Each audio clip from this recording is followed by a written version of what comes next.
peut aider les créateurs de CPTS aujourd'hui, Nicolas Gombaud?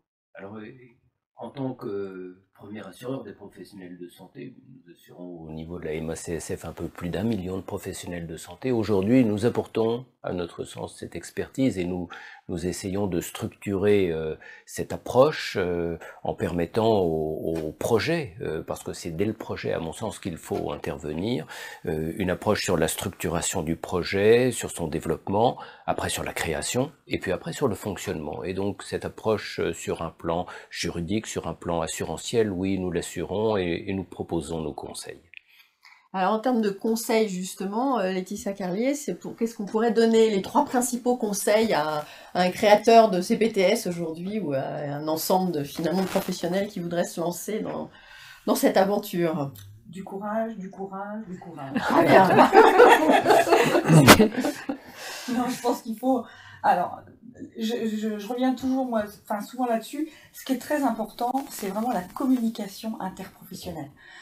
C'est très important quand on veut créer une CPTS ou quand on veut créer, parce que bon, là c'est le thème, mais d'apprendre, de s'intéresser à ce qui se passe chez les autres professionnels. Parce que pour bien travailler ensemble, pour construire des projets, construire un projet de territoire, c'est-à-dire où il va y avoir des interlocuteurs nombreux, ça me semble très très intéressant de commencer par aller discuter, de s'entendre, de savoir que font les autres. Parce que quand on veut travailler tous ensemble, quand on ne s'intéresse pas à ce que font les autres, c'est très difficile de faire avancer les choses.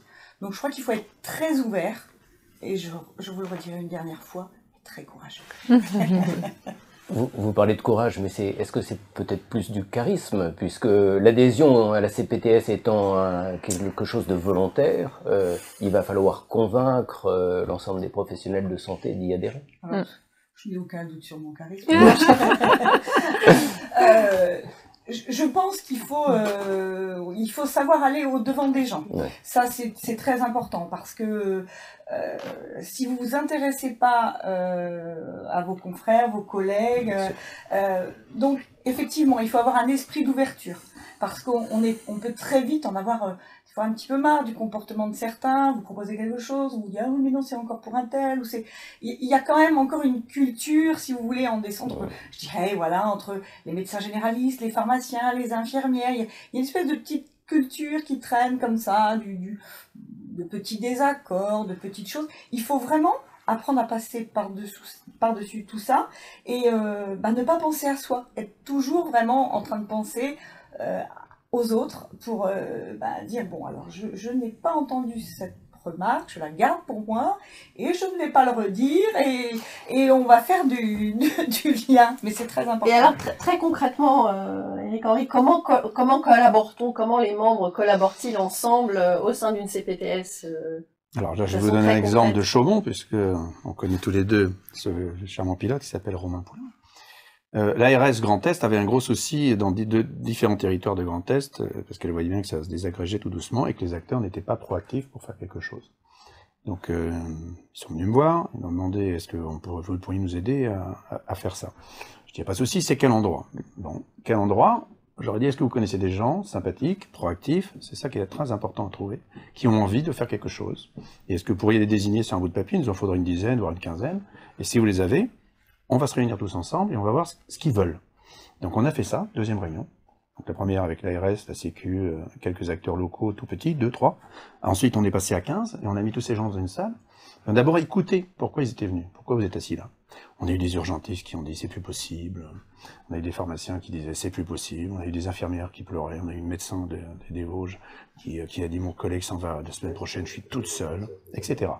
Et une fois qu'on a bien capté ce que ces gens-là voulaient, on leur a dit, est-ce que vous êtes prêts maintenant, grâce à vous, à déclencher une dynamique très importante sur votre territoire? Et on a donc déclenché la troisième réunion, ce qui était la plus importante. Et là, on leur a laissé la main. C'est vous qui allez tout faire, on va vous accompagner, on va vous donner des moyens de faire, on va vous donner des invitations qui ont déjà eu lieu ailleurs, on va vous proposer des statuts qui ont déjà été faits ailleurs. On leur a agrégé tout le matériel pour que eux-mêmes se prennent en charge et deviennent, entre guillemets, les pilotes, le bureau de demain peut-être, de cette association. Et en fait, ils ont créé leur premier bureau, comme ça. Ils ont envoyé des mails partout, ils ont déclenché les journalistes qui avaient une politique négative, qui était déclenchée en texte positif dans la presse, grande réunion, et on a eu plus de 120 personnes qui se sont déplacées, dont les représentants de la communauté de communes, dont le représentant de tous les maires du département, dont le conseil de l'ordre des médecins, etc., plus tous les acteurs. Et en une soirée, tous ces gens-là ont relu les statuts qui leur étaient proposés et ont tout validé, sans qu'aucun dise « je n'en veux pas ». Et ils sont restés jusqu'à 23h40, et c'est le type de la salle qui a coupé la lumière pour qu'ils s'en aillent. Parce que c'était pour la première fois, ils se parlaient, ils ne se connaissaient pas, et ils avaient des choses à se dire entre eux. Et c'est cette communauté qu'on crée de bienveillance qui doit fonctionner. Et moi j'ai un chiffre, si 20% de toutes les professions bougent, l'iceberg se retourne. Bon, c'est une belle histoire. Alors, je posais peut-être toujours le sujet qui fâche et le financement dans tout ça. Le financement. Je voudrais juste d'abord redire que je partage totalement et que le premier bénéfice de la constitution d'une CPTS, c'est bien de se parler. Et on arrive déjà à bien avancer quand on arrive à se parler entre professionnels. Et c'est de toute façon la base. On ne construira rien sans les échanges, sans la bienveillance et sans mettre de côté les freins qui sont capables d'arriver et qui sont là d'ailleurs. Hein, il faut les lever. On ne fait rien en imposant les choses. Donc c'est un parcours initiatique incontournable. Ça, c'est le courage, la patience, la ténacité et l'altruisme. Ça, c'est voilà. En ce qui concerne le financement, je dirais que aujourd'hui, les astres sont alignés. Ils ne l'étaient pas il y a 2 ans. Puisque, je vous le rappelle, l'accord conventionnel interpro a été signé le 20 juin, il est en application depuis le mois d'août. Entre-temps, la loi elle a été publiée au journal officiel donc au mois de juillet. Donc en fait, tous les outils, tous les éléments incontournables pour pouvoir obtenir ces financements sont là, sont dans la loi, sont dans les textes. Entre 2016 et 2019, on va dire 170 CPTS s'étaient constitués, quasiment sans financement. Donc aujourd'hui, on est à 400. On peut espérer effectivement arriver à 1000 dans 2 ans. Moi, je n'y croyais pas au début. Je me suis dit 1000, vu la lourdeur, ça va être compliqué. Mais quand je vois qu'en septembre 2017, on était à 170 CPTS, qu'aujourd'hui on est à 400, on a un coef de 2,35. Si on applique ce coef de 2,35 alors que maintenant on a un financement, ce qui est le minimum, on arrivera largement à nos 1000. Donc ce financement, il est d'abord enclenché par les ARS, et encore une fois, c'est très territoire dépendant, mais ça va entre 20 000 et 40 000 euros pour aider aux porteurs de projets de rassembler, de faire des réunions, de louer une salle, de faire un buffet convivial. Enfin voilà, ces choses-là, c'est des budgets qui sont alloués au démarrage. Et puis après, vous pouvez soit signer des contrats pluriannuels d'objectifs et de moyens avec les agences régionales de santé pour mettre en place des actions type en dehors du champ conventionnel de l'accord conventionnel interpro, où là, ça dépendra de ce que nous avons budgété ensemble avec l'assurance, avec l'ARS. Hein, on est sur des budgets qui vont de 60 à 80 000 euros, voire plus. Hein, ça dépendra des régions, encore une fois. Et puis, une fois que on bascule, que le projet de santé est validé et que on peut basculer vers la signature de l'accord conventionnel interpro, qui est un contrat tripartite en fait entre l'ARS, l'assurance maladie et la CPTS, eh bien ce financement dépendra du territoire, hein, puisque vous avez aujourd'hui 4 territoires de santé qui sont identifiés pour être éligibles au financement, qui est un financement pluriannuel sur une période de 5 ans et qui peut être réajusté en fonction des besoins et des différentes réunions. Hein. Ça dépasse 400 000 euros largement pour une CPTS de taille 4. En fait, ces fonctions, ce que j'entends dans ce que vous dites, c'est fonction aussi du projet de santé qui est défini dans la CPTS. Donc, est-ce qu'il y a des variations importantes d'une CPTS à l'autre entre les projets, peut-être Forcément. Alors, forcément, avec l'ACI, hein, vous l'avez rappelé d'ailleurs au démarrage, vous avez les 3 missions socles et puis vous avez des missions complémentaires. Celles-ci sont incontournables. Les missions socles doivent être dans les 2 ans, elles doivent être démarrées. Voilà, il faut absolument les avoir démarrées dans les 2 ans, parce qu'on ne va pas imposer non plus de tout faire en même temps, c'est quand même très lourd. Donc les missions qui sont... le médecin traitant, enfin l'accès aux soins à travers retrouver un médecin traitant pour les personnes qui sont ciblées comme fragiles, c'est-à-dire, tu me diras si je me trompe, mais les personnes en ALD, les personnes en CMU ou aide médicale, les personnes fragiles, les personnes handicapées, donc qui sont ciblées par l'assurance maladie. Donc là, on peut avoir les chiffres, hein, et ça dépendra bien sûr des commissions paritaires locales. Donc on voit bien qu'on est bien sûr sur des chiffres locaux et non pas des chiffres territoriaux ni nationaux. On a les soins non programmés qui est, je dirais, quasiment la mission phare, puisque c'est la mission de permettre en fait aux patients d'avoir accès à un médecin traitant rapidement et donc par définition de manière non programmée et pas sur rendez-vous, et cela pour soulager les urgences, puisqu'on a rappelé tout à l'heure que les urgentistes étaient en grande difficulté. Ça, on en discutera sur le voilà. Et puis on a l'organisation alors de la télémédecine dans cette première mission, hein, puisqu'on voit bien que la télémédecine aujourd'hui est incontournable dans l'organisation sur les territoires de l'accès aux soins. On a l'organisation des parcours, ça c'est la deuxième mission, et la troisième mission, agir sur la prévention, tout type de prévention. Et là, on voit bien que pendant très longtemps, la prévention a été le parent pauvre de la santé. Aujourd'hui, on a vraiment un ciblage prévention qui est laissé à la libre appréciation des acteurs de terrain et qui peut être la prévention de l'obésité, la prévention de l'alcoolique, la prévention des violences. Donc on n'est plus uniquement dans le soin, mais bien dans le bien-être, comme ça l'a été rappelé tout à l'heure, et que l'ensemble des acteurs peuvent concourir à arriver à la réussite de cette mission. Vous vouliez dire quelque chose sur les urgences en particulier C'est pas forcément ça s'appelle les soins non programmés. Ce ne sont pas des urgences, ce sont des soins qui, découverts le matin, doivent trouver une résolution dans la journée. C'est-à-dire que nous, en médecin généraliste, nous travaillons la journée. La personne se lève, le soir ça doit être réglé. Problématique dans cette histoire, c'est que si on prend le texte, tout repose sur les épaules des généralistes. Et ça, c'est pour moi inadmissible. Pourquoi? Parce que la médecine française, elle est organisée autour des généralistes, des médecins spécialistes, des infirmiers, des kinés, des pharmaciens. Et que quand quelqu'un se lève le matin pour demander quelque chose qui n'est pas du soin médical, il faut que de la même façon que pour les médecins, nous puissions trouver l'infirmier tout de suite, le dentiste, qui devient une grosse crise territoriale, le dentiste, etc. Donc moi, patron de la CPTS ou coordinateur de celle que je nomme, je dis que cette organisation du soin non programmé, ce ne seront pas que les généralistes et on ne va pas jouer à ce jeu-là. Je veux que les spécialistes de ville, comme je veux que les spécialistes des hôpitaux, nous mettent des agendas en ligne pour qu'en un clic, en 3 secondes, je trouve un rendez-vous à mon patient. Parce que si mon patient, je traîne 20 minutes dans mon cabinet à trouver un rendez-vous par téléphone, je suis en train de boucher mon accès aux soins pour les suivants, et je suis en train d'engorger mon cabinet parce que en haut, on a dit, c'est aux généralistes de tout faire. Donc ça, c'est ce que je veux, c'est que les gens l'entendent. Sur aucune CPTS, vous ne devez faire porter la charge sur les médecins généralistes, sinon vous allez les casser en morceaux et ils vont partir en courant. Il faut que ce soit l'ensemble des soignants qui s'organisent. Nous, on a bien créé une maison de garde de nuit il y a plus de 15 ans.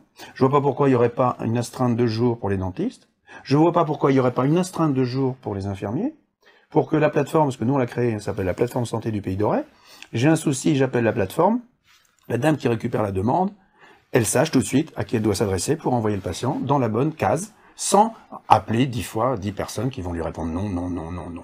Mais ce que j'entends aussi dans ce que vous décrivez, c'est que vous imposez des contraintes quand même aux professionnels. Est-ce que vous rencontrez pas beaucoup de réticences, et en particulier du côté des médecins, alors, à rentrer dans ce système? Sur mon territoire, les médecins ils sont habitués parce que ça a très très bien fonctionné, ils ont tous dit oui et ça a fonctionné. Sur 80 médecins, j'en ai 8 qu'on a mis sur des agendas en ligne, et je donnerai pas le nom de cette société qui marche très bien. Et on en a 12 qui ne sont pas sur des agendas en ligne et qui ont accepté que la secrétaire les dérange dans la journée pour prendre quelqu'un en plus. J'en ai 20 sur 80. Je vous rappelle les 20%, j'ai dépassé mon chiffre de 20%. Si je n'avais que 20% des dentistes qui me disent « Eric, on va créer un truc, si tu nous appelles, on va se débrouiller dans la journée pour voir ton type qui a une dent bien abîmée ou qui a besoin d'un soin dentaire. » Ça serait génial. Donc, si je ne les secoue pas et que je leur propose pas de bouger, ils bougeront pas, parce que le monde est ainsi fait qu'ils se disent « Ma clientèle est pleine, le soir j'ai bien travaillé, moi je peux pas faire mieux. » Ben si, tu dois pouvoir réfléchir à faire mieux, parce que tout seul, effectivement, tu peux pas faire mieux, mais à 10 ou à 20, vous pouvez beaucoup faire mieux. Et c'est cette logique qu'on doit mettre dans la tête des gens. Parce que sinon, on va rester dans l'ancien monde d'avant, où ça fonctionnait très bien pour les gens qui avaient accès aux soins, mais pour tous ceux qui n'avaient pas accès, on ne les voyait même pas. Donc on se dit que ces gens-là n'existent pas. Mais ils existent. Et moi, je dis toujours aux gens qui créent une CPTS, pensez à votre mère de 86 ans, qui est mariée avec quelqu'un qui a fait un AVC. Comment vous faites pour que cette personne qui ne sait pas se servir d'Internet, en 3 secondes le matin quand elle se lève et qu'un des deux ne va pas bien, elle puisse rentrer en contact avec quelqu'un et que ces personnes tout de suite lui disent « Ne vous inquiétez pas madame, je vous ai trouvé la solution ». C'est comme ça qu'on doit raisonner, et pas pour ses intérêts privés, pas pour ses intérêts personnels, pas pour son volume de clientèle. Il faut passer un moment à autre chose. Et c'est là où passer les soignants dans un mode de nouvelle politique de santé, C'est cette démarche qu'il faut leur faire dans leur tête. Et c'est ça qui sera compliqué, mais on y arrivera. Alors, justement, vous, dans votre territoire, est-ce que vous rencontrez plus de freins, plus d'enthousiasme? J'entends qu'il faut une force de conviction, une capacité de conviction importante. Finalement, quel bénéfice vous tirez de cette nouvelle approche? Alors, des freins, il y en a, de l'enthousiasme, il y en a aussi, on a les deux, donc ça va, on fait 20% de chaque et puis on bascule. C'est vrai que c'est une nouvelle façon de penser, une nouvelle façon de travailler, c'est une nouvelle façon de s'organiser. Donc c'est un petit peu comme partout, il faut qu'il y en ait qui démarrent. Il y en a qui partent, qui commencent à faire des choses, des groupes de travail, on travaille sur l'accès aux soins non programmés, on travaille sur la télémédecine. Et puis on s'aperçoit en fait que ceux qui sont toujours un petit peu en recul, au bout d'un moment ils voient que ça marche pour les copains puis que c'est pas si mal en fait. Donc et même interpro comme le disait comme on le disait tout de suite, Eric, pardon, merci. En fait, par exemple les dentistes, c'est vrai, ça faisait partie des professions qui sont venues chez nous s'intégrer à la CPTS en ne sachant pas trop ce qu'ils allaient pouvoir y faire. Et c'est vrai qu'on s'est dit, les dentistes, vous avez vous allez peut-être pouvoir faire quelque chose aussi pour nous sur les soins non programmés. L'idée germe en fait, c'est l'idée d'un. On voit que ça peut tout à fait se répercuter sur une autre profession, alors que quelque part, effectivement, ils n'y avaient pas pensé. Eux, ils viennent le matin, ils font leur planning est plein, on les dérange pas. Puis à l'inverse, ils ont dit, tiens, nous, quand on reçoit des patients qui sont sous anticoagulants et des choses comme ça, très concrètement, on ne le sait pas. Qu'est-ce que vous, les autres professionnels qui êtes au courant de ça, vous pourriez faire pour nous aider? Et tout ça, ce maillage-là fait qu'en plus, il y a discussion, et de la discussion, il y a beaucoup d'ouverture. Donc en fait, on crée des choses rien que parce que il y en a un qui a eu une idée pour lui, et puis on s'aperçoit que l'idée qu'il a eue pour lui, elle peut être collective et servir à tout le monde. Donc finalement, c'est plus par l'exemplarité que vous arrivez à convaincre plutôt que par des arguments très factuels. C'est ça. Vraiment, il y en a un qui a une idée, on décide, on se dit, on rentre dans l'idée, et puis voilà, ça fonctionne. Alors, si on n'a pas de chance, ça peut arriver aussi qu'on fasse des choses qui ne fonctionnent pas, on s'aperçoit qu'on a fait une erreur. C'était peut-être pas le moment, mais ce sera le prochain moment. C'est souvent ça. On l'a vu avec la télémédecine, voilà. l'effet, voilà. Et ça, c'est important.